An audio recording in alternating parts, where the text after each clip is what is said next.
elevation. Cool and Dre. Big blunts, dope boys wanna smoke with me. Now we ride double M's through the whole city. Niggas talking down, but they always feel me. A 9-figure nigga, all I wanna talk is business. I seen a big mouth get a closed casket. Self-made, took over the whole racket. A kilo after kilo, see who moved the most. 200 for What's going on, guys? Welcome back to Goofy Investing, where we talk about investing in the stock market. This is the underground, where we specialize in mid and small cap companies that offer potential for exponential growth. Today we're going to be taking a look at a biotech. All right, Avtx is the ticker. Trades on the Nasdaq for $21.57.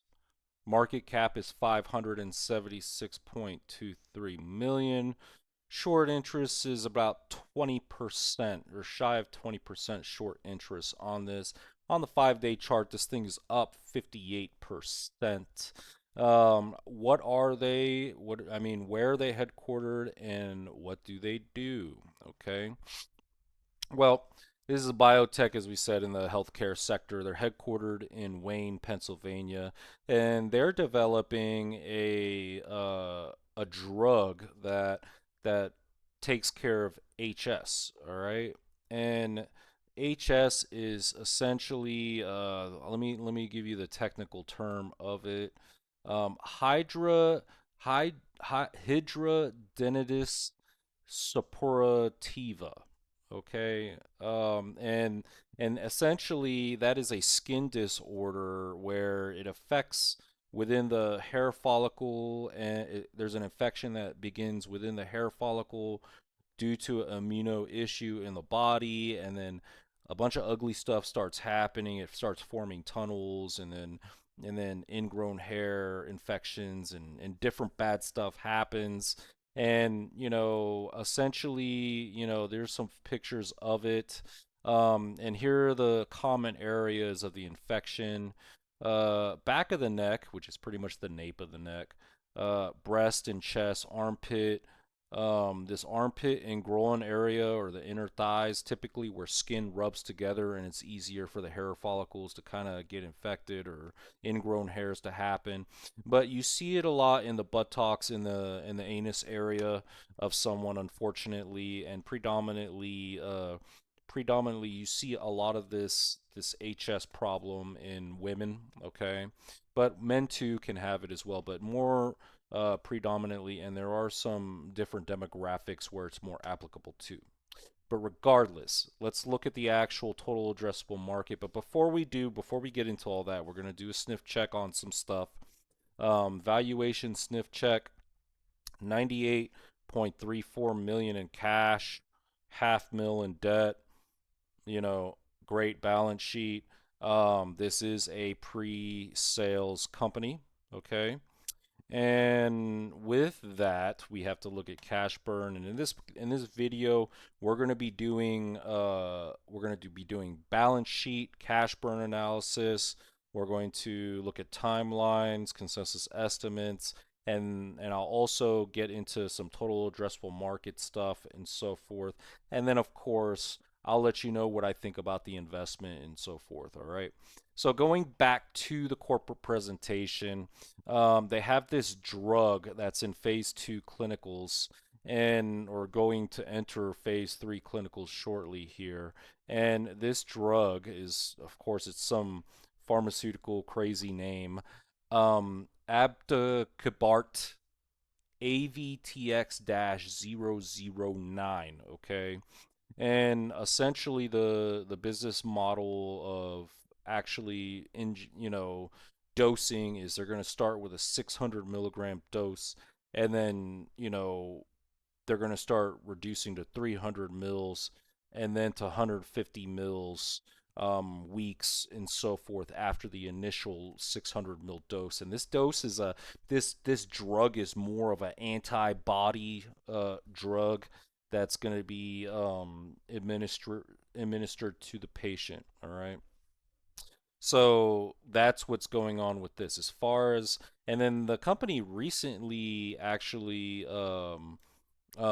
gave results to their phase two Lotus study. And then they have all of the results posted here within this slide deck, and pretty decent results, okay?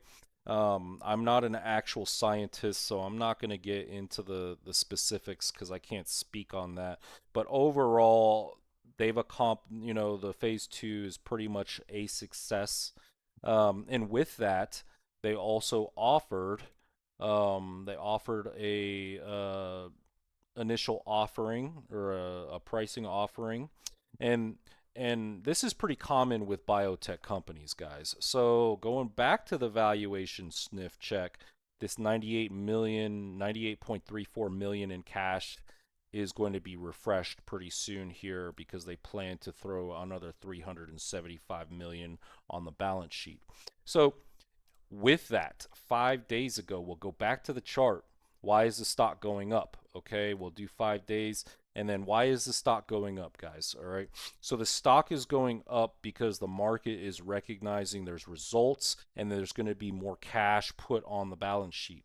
So a portion of the company's valuation is going to be cash. All right.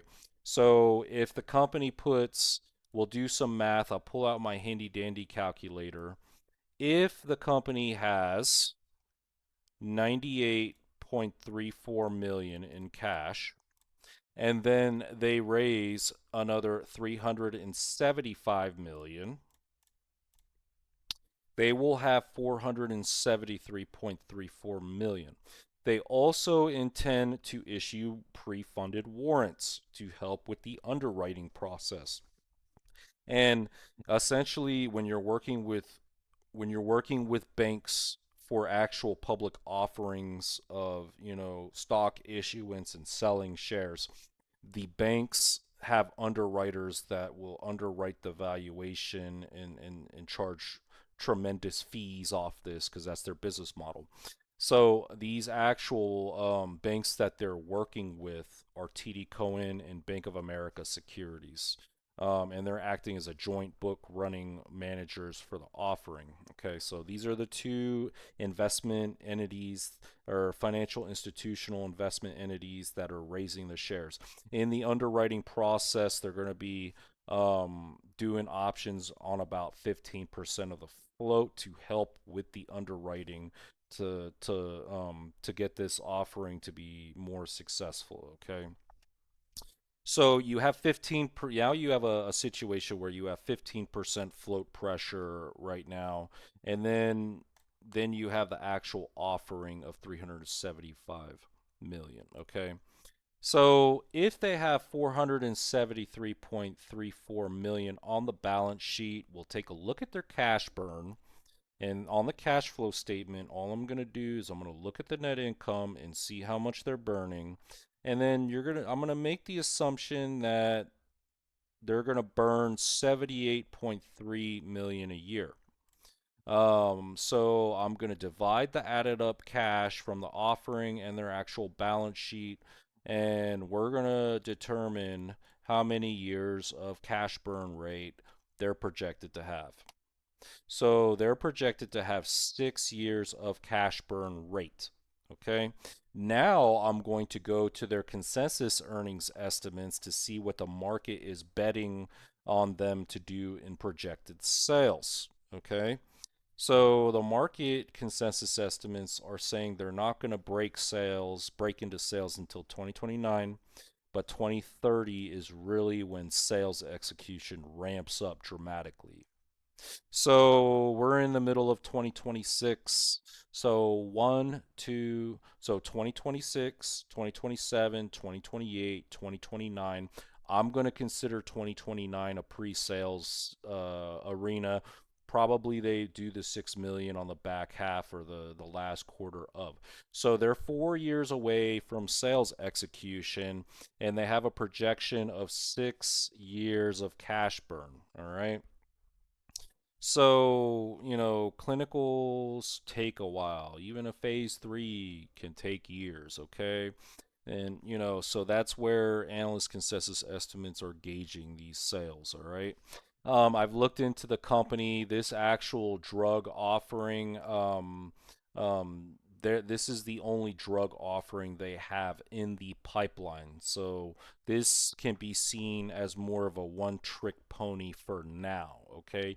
Can the company expand the horizon in the dermatology sector, and can they get into psoriasis or different skin disease medicines in their biotech company? Sure.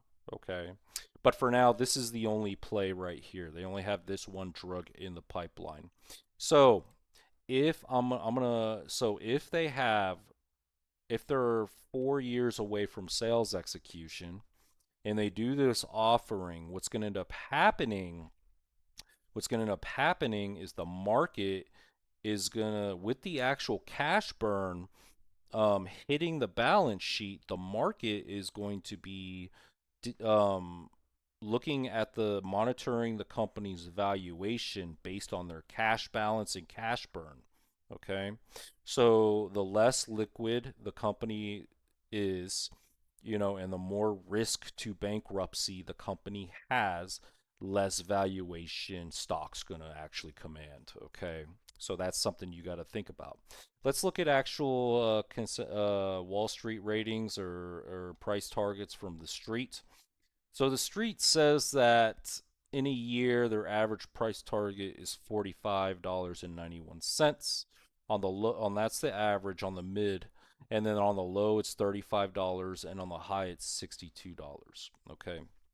Um, so I'll tell you towards the end if I agree with this or not, and I'll give you a price action projection as well, in keeping with traditions of my videos. All right, but let's look at some other things to consider. All right. So, in their actual presentation, I'm going to look at total addressable market. The management is guiding 10 billion by 2035. Okay. So, they believe that in about 9 years, there's going to be a 10 billion addressable market of total addressable market for this actual disorder, for this drug. All right. And I've done some research. About 1% of the population um, gets HS. All right. So if 1% of the population gets HS, I'm going to look at the global population, which is a little over 8.1 billion. And then I'm going to see how much of the world's population has healthcare coverage. Okay. So we're going to call it 4.5 billion have access, have access to healthcare coverage. Okay. Then I'm going to look at 1.1% of 4.5 billion. That's 45 million people. Okay. Scattered around the whole geographics of the world. Okay. And in order for them to sell their drug, they need FDA approvals in these different geographics, different countries, if you will.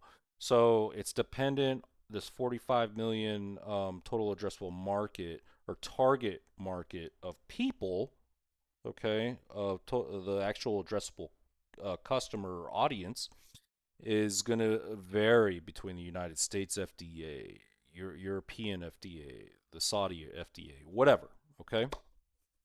And then the company is going to have to run these applications through all these FDAs in order to start selling their drug. And then you have to think about if this drug's going to be a blockbuster, a big hit, a success, if you will. All right.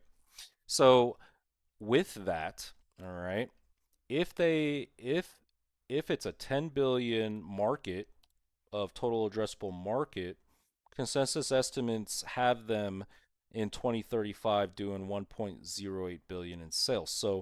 So if it's a 10 billion total addressable market and they're doing 1.08 billion, that's about a 10% market share taking with this drug. Okay. So now I got to think about, as an investor or potential investor, I got to think about, okay, what type of gross margin am I going to be looking at? All right. So looking at this, I believe this company will form a gross profit margin of 65%. Don't ask me how I got there because that's a little more advanced and I don't have time for that in this video. But if I have a 65% gross margin and then I'm looking at a targeted net income margin of probably around 20 to 30%, and I'm garnering a growth rate of, capturing 10% of the market and then growing 50% thereafter, I think the actual company on a price to sales multiple is going to land around maybe 8 to 9 times. Okay. So there's that. So if they do a billion in sales, I think that 5 years from 2035, if they keep up, then they can mature and command, 7 to 9 times sales on the multiple. All right. So if they do that, let's say they command 4 to 5 times sales multiple on sales. There's a 5 billion market cap, and right now it's 576 million, so nearly a 10x from these levels. Okay, if they execute properly and those margins land where they land and so forth. All right. So after a dilution rate against a 10% or 15% stock float and dilution, considering this thing can, you're looking at 9 years, this thing can maybe 6x. That's the that's really the proposition. So what's gonna happen though, and what do I think about the streets price targeting? All right. So do I agree with the streets targets? The answer is no. Okay. I believe that there will be, I think that after the offering hits, I think that there will be profits taken. In fact, there's probably profits being taken, a slew of profits to be taken right now. And I think that this stock in the short term will revert back to the $15 level, and then it will start burning to $10. Okay, so I know that's hard. I know it's hard to envision that, but 2 years from now, when they're in the actual, you know, when we're in 2027, beginning of 2028, I can see this stock, trading downwards into the $10 range on average. Maybe I'm wrong, it's $13. But all in all, cash burn and dilution is going to hit the equity, and, stock's going to be going down. So people that bought here at the $13 range and experienced 58%, I think a lot of these more, there may be some more swing traders and investors that understand this stuff. They're going to start taking profits, guys. So do I think it's a good investment? The answer is no. I don't believe that. This isn't for me. I don't like to see niche populations of 1% per of whatever addressable market for whatever disease they're trying to cure. And on top of that, they only have one drug in the pipeline. So I don't like that. Now, do I like the way the management is raising capital, executing and managing stuff? I do. I do like the way that they are managing stuff. Keep in mind the majority of that cash burn is going to come from this line item on the income statement, which is their operating expenses and income, which is mainly for biotechs. You're looking at heavy SG&A, heavy R&D. Year over year, they nearly doubled R&D. Now they're at because of their doubling of the R&D, that can mean a couple things. So as the drug is going through clinical phases, the company will be doing, if they double R&D, that means there's some indicators typically with these biotechs. Maybe they're looking at doing some, pivoted adjustments with the drug, for efficacy and production purposes. Maybe they can come up with synthetic bodies to mirror whatever ingredients in their drugs for cheaper processing and production. I'm just spitballing some ideas and typically how these biotechs work when they're raising their R&D. Also, some raising of R&D can imply that they may be looking at the development entry of another drug, okay, maybe within their actual specialty. Maybe they're going to start developing another drug that addresses psoriasis, another skin disease, that type of idea. All right. So that is something that investors should keep in mind when you see the a mass doubling of R&D like that. All right. But typically, you would expect some increase in R&D as their actual drug is in a specific phase of clinical phases, okay, prior to, their completion of their phase 3 and then launch and so forth, okay? That's what I got for the actual, this stock analysis. Thumbs up, subscribe to the channel if you're learning stuff. Check out my Patreon. Get access to the deep dive collection.